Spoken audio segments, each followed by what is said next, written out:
everybody, welcome back. It's Theodore here. Today I'm going to be doing an unboxing of Polaroid's newest OneStep camera. It's called the OneStep 2. I actually pre-ordered this, I want to say a month or two ago, and it finally came the other day, and this is what it looks like. Yeah, well, not really like this when it came, but yeah, this is pretty much what it came with and stuff like that. I'm just gonna take out the stuff for you and then we'll do a really proper unboxing after this. Okay, so came out of the box some wrappings, more wrappings, and before I take out the camera, I want to show you guys this. Okay, well I think this is like a card, some sort. It talks about the SX70 sonar, which I don't have. It's probably just for, like, you know, you can hang it up on your wall or something. It's pretty cute. Okay, next we have the Polaroid I-type film. This will only work for your OneStep 2 camera, the newest camera that Polaroid has. This is what it looks like. The color I-type film. See, it even says in the corner, not for vintage cameras. So this is purposely made for OneStep 2 cameras. Oh, that is the back. It's a classic white frame and it has ASA. They put ASA, like, which is like the older version of ISO. That's pretty cool. So it's ASA 640. Photos develop in 10 to 15 minutes, which is pretty standard. I think this is still from Impossible, kind of. Like, they changed Impossible to Polaroid Originals. So, yeah, this still develops in 10 to 15 minutes. It's best stored in refrigerator. Oh, I didn't know that. I just kept it in my room the whole time. So you can use this film for the new Polaroid I-type, which is the OneStep 2, and their Impossible I-type cameras.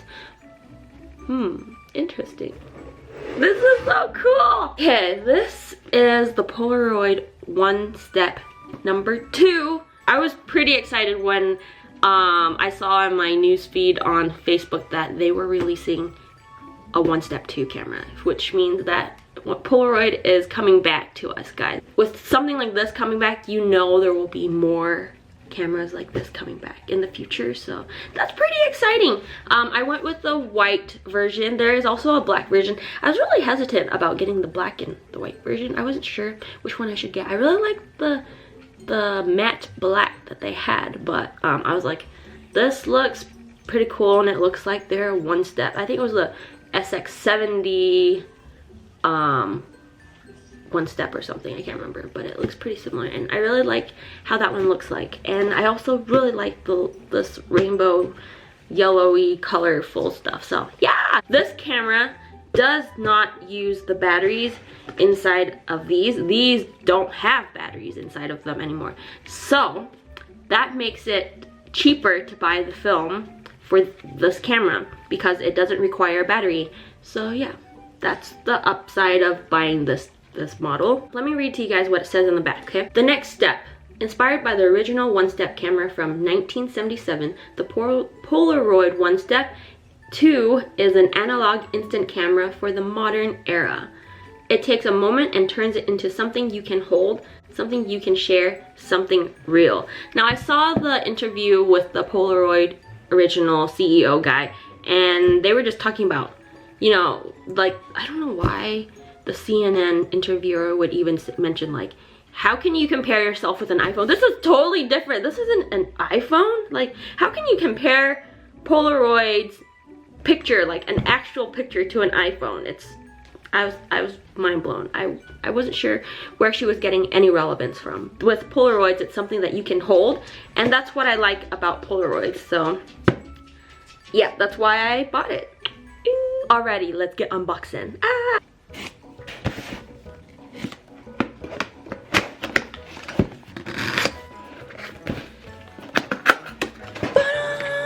Look at that. What a beauty. Does it look like the picture, guys? Does it?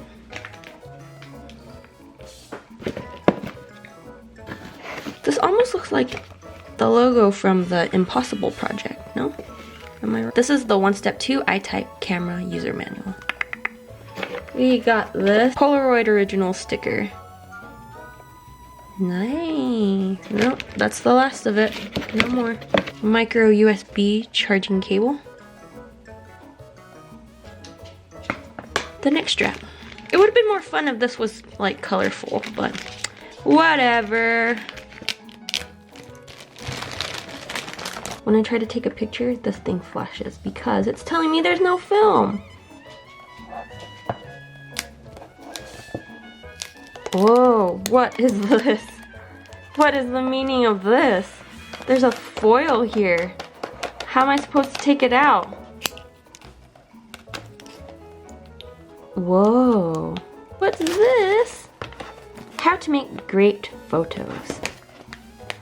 Okay, every Polaroid brings a little magic in life.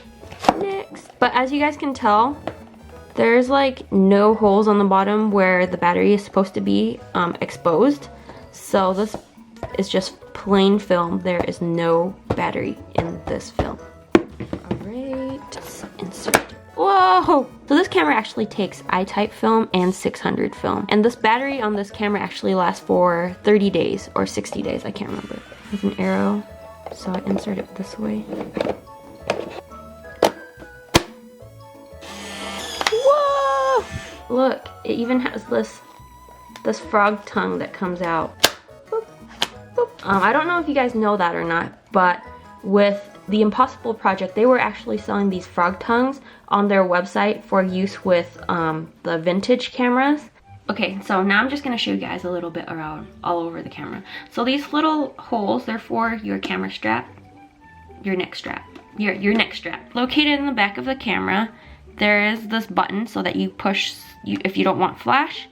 There is the micro USB charging little port thing there, and this is the on and off button. In front of the camera, we have the lens, and then we have the viewfinder. If I turn it on and I switch this, what does it do? Oh yeah, by the way, once you put film inside, do not take it out. It'll ruin all of your film if you open this up and let the light come in. It'll expose all your film, and you don't want that. Okay, and then we have the shutter button right here. This is the infrared sensor. This is the light meter sensor, this one right here.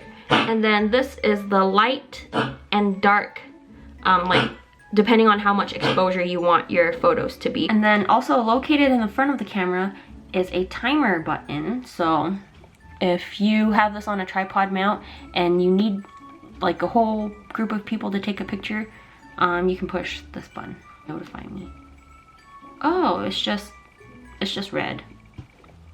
Can you guys see it? Oh, there's like a tripod mount on the bottom of the camera, which is pretty neat. I've never seen that. There's instructions on the bottom of the camera that tells you how far you want to be from people when you take a picture. So it says at least 2 feet. Keep the light behind you. Okay, so you want the light to be behind you so that your object is fully shown through in the light. And then always use the flash. Oh, why do they have this button then? Why do they have the no flash button then? Sorry guys if this is kind of a bad angle, but I'm just gonna quickly strap this. I'm having problems inserting this on. What? Huh? Is there instructions on how to strap this?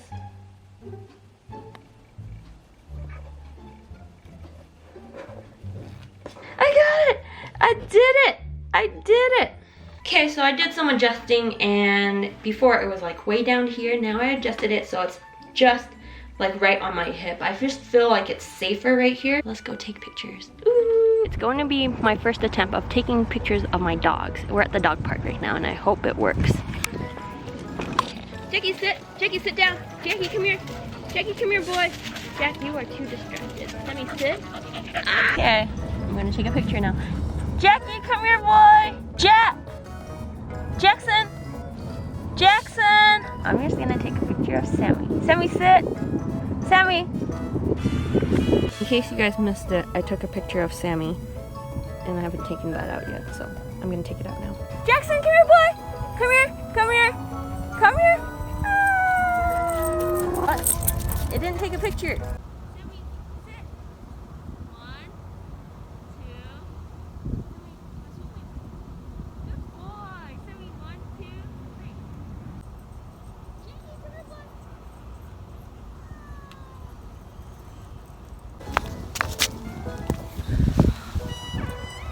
I did it.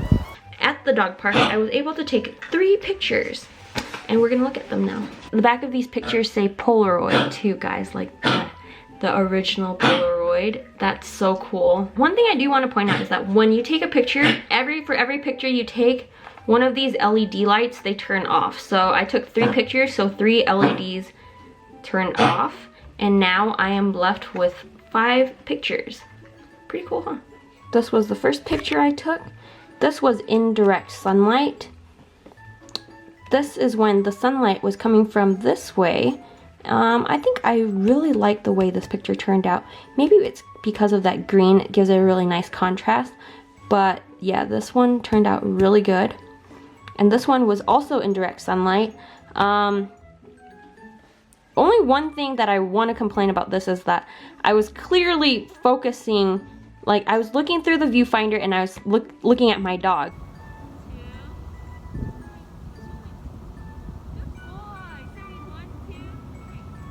Which is right here. But for some strange reason, it took a picture of the tree and my dog is totally out of the picture, which is very strange to me because I was clearly looking at my dog.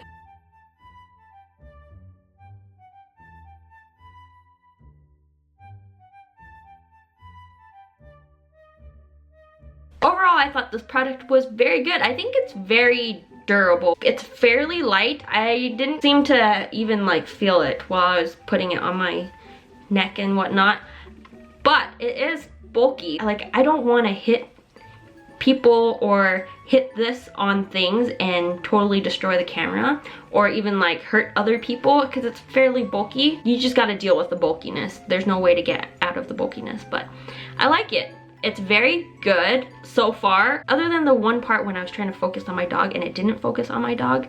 Yeah, everything else was great. I feel like in comparison to the vintage camera, this one is more high-tech, obviously, because it's made in 2017, but also because, I don't know, it's just, there's just something about charging it and also with LEDs and stuff, just, I don't know, it just makes it more interesting to me. Also, this has a self-timer and the tripod mount, which is a lot more convenient than the vintage camera, which is a really good thing because I often always have to take pictures in groups and you know, you want everybody to be in that picture, but you can't have everybody in that picture. You have to have one person out of the picture in order to have the picture. I want to take a picture with my group of friends. I can mount it on a table or whatnot and have a nice picture with my friends. The one downside to that is that I don't know if everybody is inside of the frame. You know, like with my dog, I really didn't know if he was in the frame or not. Now the price for this camera wasn't exactly cheap. It's $100. I want to say it's not cheap, but it wasn't expensive either because at Urban Outfitters for a OneStep vintage camera is selling for $100 and something, and that's pretty pricey in my opinion, and it's vintage too, so it means it's pre-owned, whereas this one is brand spanking new. So I think this is a better deal. And you know what, there is a lot of other analog cameras on the market, analog instant cameras on the market, but I feel like this is just like the original analog camera. There's just something about the square format that just makes it feel like so much more original, hence Polaroid original. I do highly recommend that you guys do give this camera a try because nowadays everything is digital and you really can't have like a hold of your picture, and sometimes because you know almost everybody switches phones every year nowadays, so you lose a lot of your memories and your pictures, and you don't want to do that. With these, you physically have them. It is pricey to keep it this way, but I think it is well worth it if the memories are worth it. Yep, so that's all I have to say about the Polaroid OneStep 2. Yeah, I hope you guys enjoyed that. I know this is kind of strange because I usually have like a whole other tripod for unwrapping and stuff, but that tripod broke, so I have to stick with my small Manfrotto tripod right now. So yeah, alrighty, thank you so much for watching, guys, and I'll see you guys next time. Goodbye.